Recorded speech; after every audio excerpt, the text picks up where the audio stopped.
Hello and welcome to Travels with Geordie. This week we're going to talk about why I tend to always do things the hard way. Don't worry, there'll be boaty stuff in a minute. Not to worry. But anyway, through this steering project there's been a lot of comments, why on earth would I use chain and cable when hydraulic is the obvious way to go? Well, that may be true and I may be doing it all wrong, but it's the satisfaction of it. Let's get into that. This is going to need a coffee.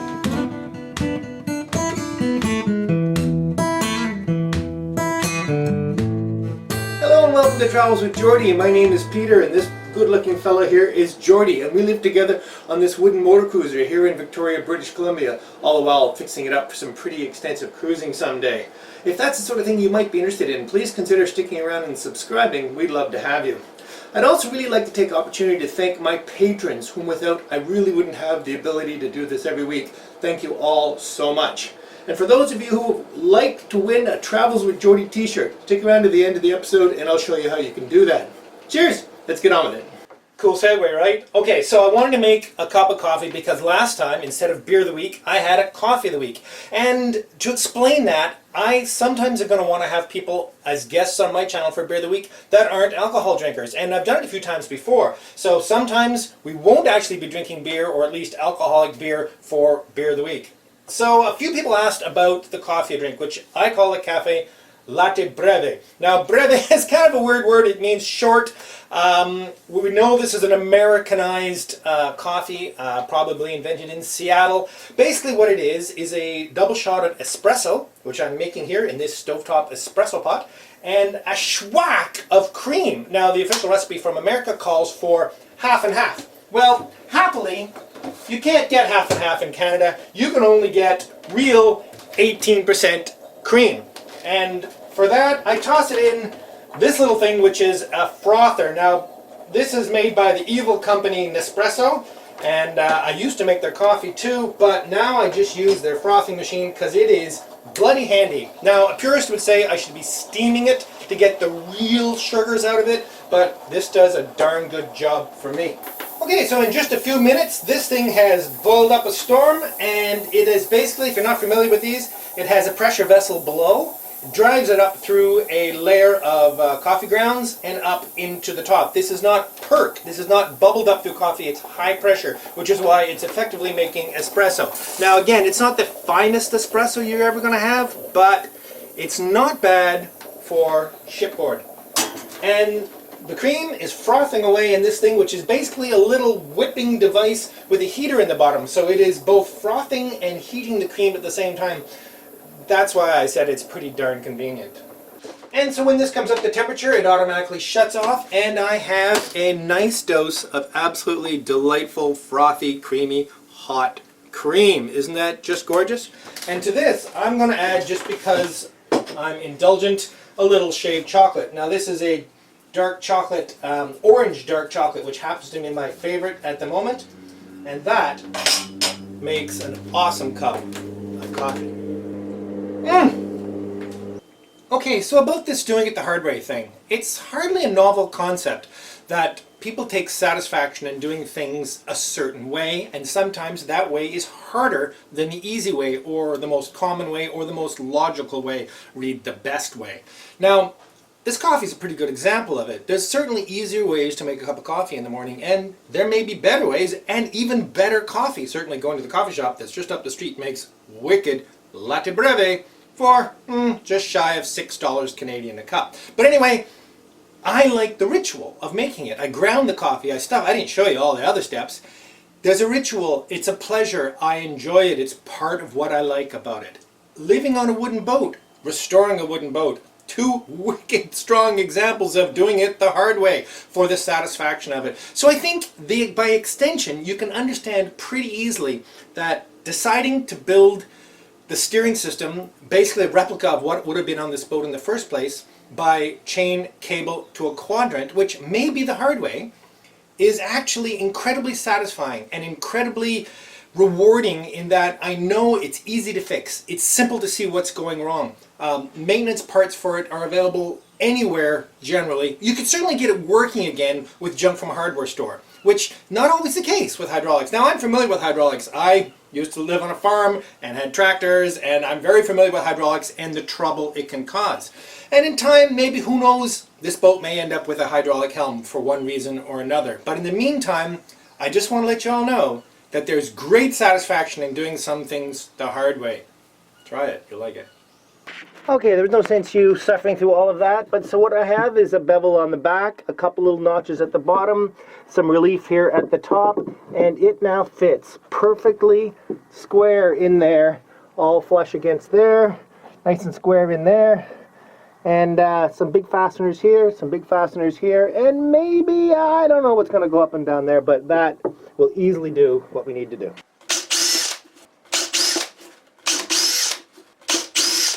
Okay, so as you can see, I'm putting this on initially with really short screws, and the reason for that, as I mentioned, is so that way I can trim the back side of these blocks without worrying about cutting into the screws. And alright folks, there they are, the full set all ready to be put in position, and the rope ran through them. Let's see how well this works.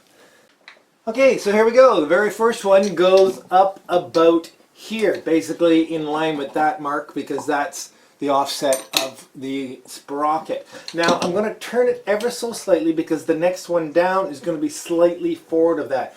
Okay, so let's swing down. Let's put the next one down here. And this one's going to go a little bit further forward because I want to be able to put these bolts eventually, replace these screws with bolts and put them right through and put nuts on the back. So it's going to go about here, and it's going to be tipped up a fair amount because it's got to be perpendicular in this direction. Good. This is fun. Okay, now this port side one. Now I apologize, visibility in here is not too good. This is one that's sort of pre-beveled, and I don't know how well this is going to go.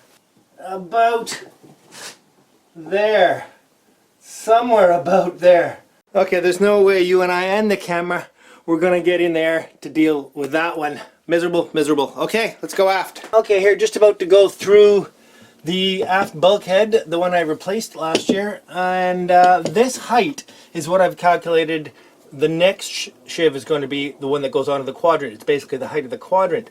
So now I just have to confirm what I guessed here, and actually that's darn close. By the time this is on here, somewhere around maybe there. There's no sense trying to be a hero about this. I'm just going to drill a hole with a hole saw. Okay. Okay, that hole saw is a bit dull. Nice straight root. I love it. This goes basically right about, oh gosh, here somewhere. This will probably be modified. Okay. Okay. Ah. God, hard on the knees. Okay, this plug, by the way, is gosh forbid anything ever goes wrong with the exhaust, and you could hammer it in from the outside. Should keep it handy.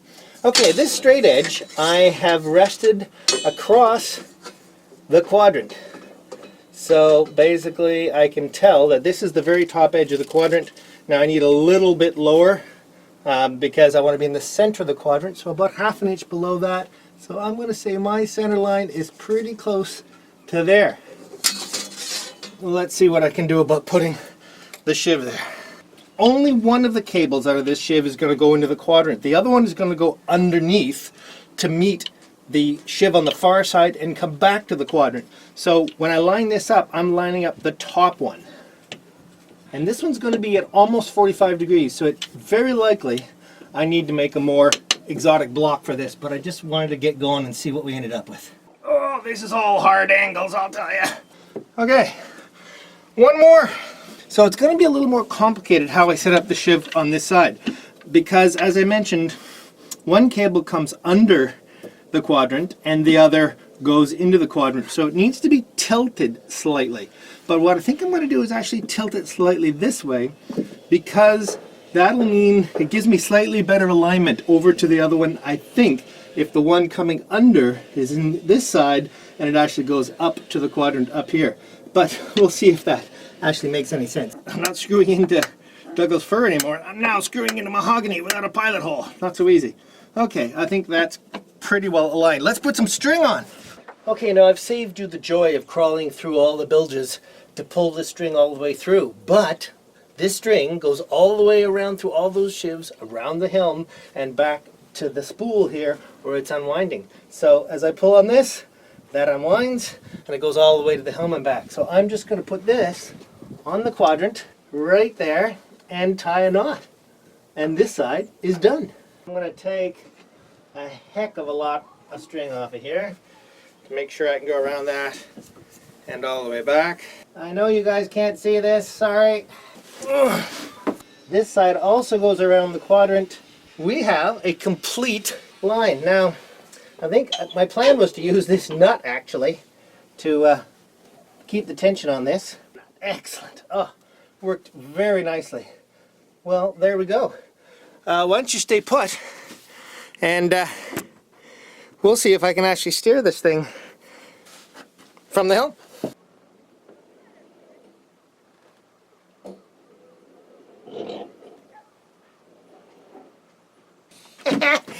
Well, there's a cause for celebration. That is the first time I've been able to steer the boat from the helm ever in its current configuration. Awesome. Let's see how many of these sheaves are straight. Okay, so this is really the wrong camera for this. I don't know if I mentioned I've been borrowing a nice little SLR from a friend that has helped me out because my GoPro has packed it in. But it's really hard to get the shots framed because it's not a wide angle lens. In other words, this is probably way too close. Anyway, so let's have a look down here and see how the alignment is to begin with. Now I haven't done anything, I've just put the string on. So my intention was to take a straight edge like this one here and basically put it along, I don't know if I'm pointing in the right direction, and along the wire. I don't know if you can see that that actually is reasonably good. And if I'd go in the other direction, slap that on here, and this one is not as good. So you can see that this cable is pulling down too far. So this has to be turned even more. Super, let's try a few more. Oof!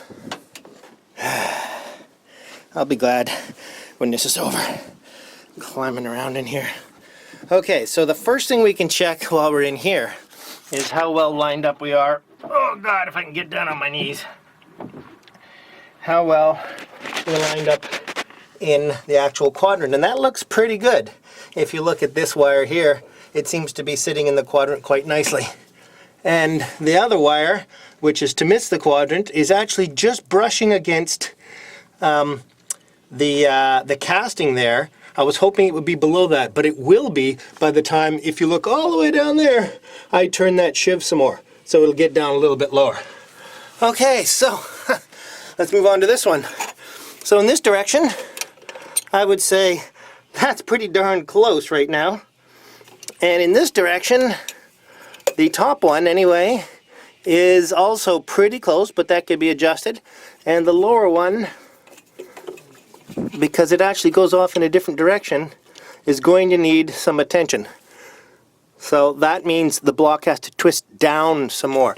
But there's going to be a compromise there, because when you have two cables coming off a paired sheave that don't go to the same place, you have to compromise a little bit.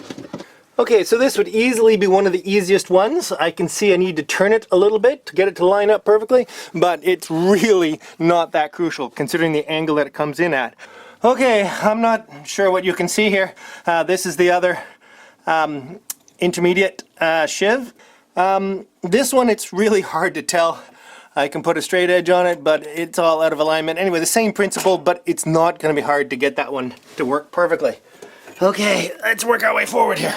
I'm not going to get in here with the straight edge, but I can tell you I am pretty close. It's nicely perpendicular to the two loads, and I can tell you it's very close in terms of in line with the cables. But of course, before I finish that all up, I will confirm that. So cables come underneath this section of the sole here. Now we get into the easy and relatively fun ones. And find places to put my knees here. Okay, so I can see right off the bat, you can see this one needs to be twisted a little bit, but certainly doable. And it's pretty close to perpendicular. Again, you know, the vector is pretty well set up. I'm not going to bother with the straight edge. This one, again, also needs to be turned slightly. You can see it's a bit too far to the right there, so that's got to be turned that way for these to line up with the helm. Really, really pleased. There is nothing I've found here that could be considered too much to deal with. Everything is going to be super robust. I've mentioned it before, but just to reiterate that all the fasteners, all the screws I've got holding all these shivs on are temporary. They'll all be replaced with either really, really long number 12 screws or through bolts that go right through with nuts on the back side of the various stringers or whatever they're gone to. Okay then, well, let's pick up again on the alignment installation of the shivs. It's been raining on and off all day, so I haven't filmed much of it out here. But so that one is in, and the block is shaved and aligned, and it's perfect. Over here on the port side, same deal. That shiv is perfectly aligned, the block is shaved, and it's aligned perfectly. Let's go inside. Okay, hard to see what's going on down there, but if you can see that little small shiv, which is really just a little redirector, it takes almost no force. It was really easy to align that one right on the money. And if we carry on up into the wheelhouse, same deal.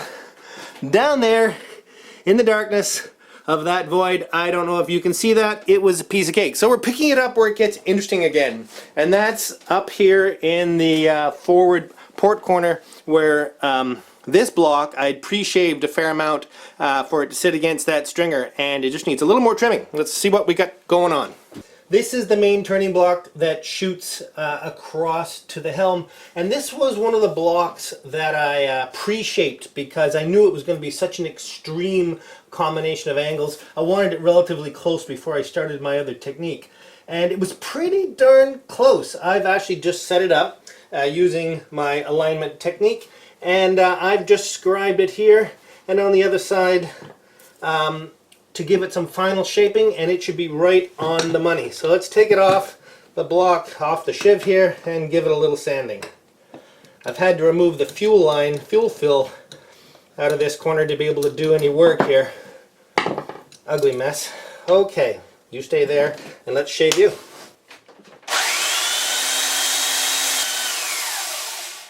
In most cases I've been doing this shaping with the power planer, but because I only need to take a little bit off it here, and my gosh, it's hard to hold something like this with the power planer, the sander is just the ticket. Okay, I'm going to say that's pretty darn close. Let's go see how it looks. So first I reattach it to the shiv, again temporarily. And onto there.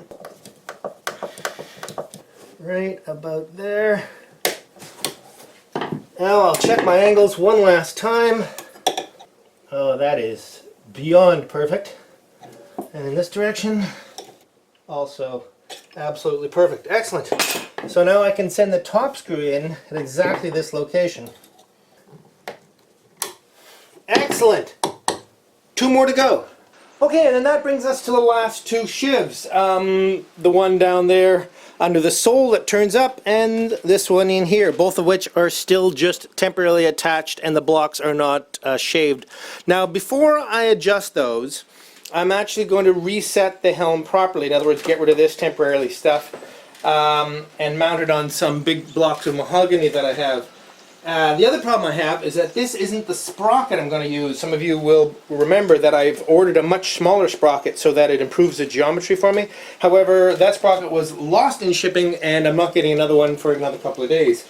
So I can't really finish setting this all up. Well, that pretty much wraps up today, but before we go to the beer of the week, and I have to say that because of the almost half of you who stop watching as soon as we go to the beer of the week, I'd like to announce that on the recommendation of several of you, I have opened a Amazon wish list. Yes, I have.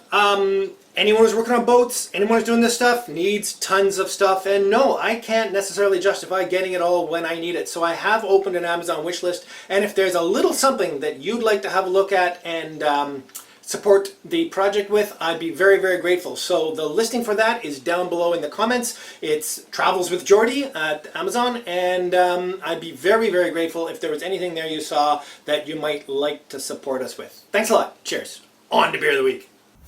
Okay, well, welcome to Beer of the Week. We're in a fantastic location. One great thing about living in Victoria is that there's a waterway up from the downtown harbour called the Gorge, and that's where we are right now. It's basically like being on in a little rural canal somewhere. It's a beautiful little sunny spot, and the neat thing about it, it's outside the harbour. So you can come up here and anchor for the night, and it's like you've gone cruising, except you're 12 minutes from downtown, and you're still in Victoria. So it's a really, really great spot, and this is where we're spending Canadian Thanksgiving this year. And so, Beer of the Week this week is from Steamworks in Vancouver. This is a classic microbrewery. It goes way, way, way back. And it is the Heroica Red Ale. I've never had it before. There we go. Let's see what that looks like. Red. Oh, that looks like it's going to be very, very nice. I need to hold it up to keep it in the sun. Let's pour another one here. Doesn't that look lovely? Fantastic. Okay, well, I'm going to hand this to the cameraman, and we'll see what we think of Steamworks Red Ale Heroica. Cheers. It's like a red IPA. It's hoppy. That's really good. Oh my gosh. That could be a favorite pretty quick. Okay, Steamworks Heroica Red Ale. Absolutely love it. And while we're toasting, I'd like to toast to Robert Crother for his support for the channel. I really appreciate that, Robert. Thanks so much for coming aboard. Okay, we need a word of the week. Have you got a word of the week? No. Okay then, and a word of the week. Yes, if you'd like to win a Travels With Geordie t-shirt, all you need to do is use the word I'm about to give you in a comment down below, and you're picked at random from the first 24 hours worth of comments. So this week's word of the week, being Canadian Thanksgiving, is grateful. Because I am very, very grateful for so many things in this world. Grateful is the word of the week. Cheers. See you next week. Tell you I'm grateful for this, I'll tell you. Oh, cheers.